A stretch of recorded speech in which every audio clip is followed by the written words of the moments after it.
Naam, leo bwana tunazungumzia kuhusiana na ishu ya jana Senegal na Morocco. Hii ndio pengine kunaweza kuwa kuna ukweli ndani yake kutokana na jinsi Morocco walivyokuwa wanacheza kuanzia mwanzo mpaka mwisho, na tukianzia mbali kabisa, malalamiko ya baadhi ya timu ambazo zilizokuwa zikicheza na Morocco zinasema kwamba Morocco wamekuwa wakibebwa sana.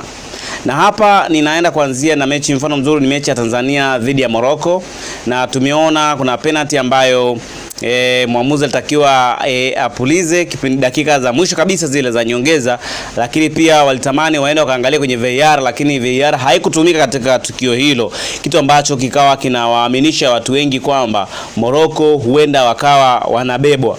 Kwa hiyo ni baadhi ya matukio, na si mara ya kwanza. Kuna kocha wa Tanzania naye alishawahi kufungiwa baada ya kuzungumza kuhusiana na Morocco kubebwa na nini, ikawa shida kwake na akafungiwa.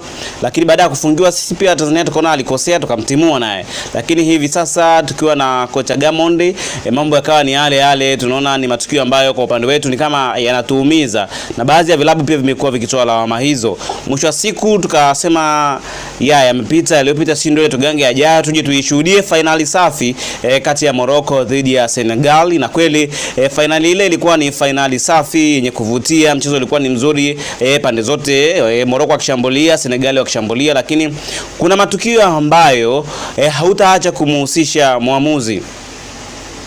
Mwamuzi wa jana ameonekana kwa namna moja ama nyingine alikuwa akiwa upande wa Morocco kwa baadhi ya maamuzi.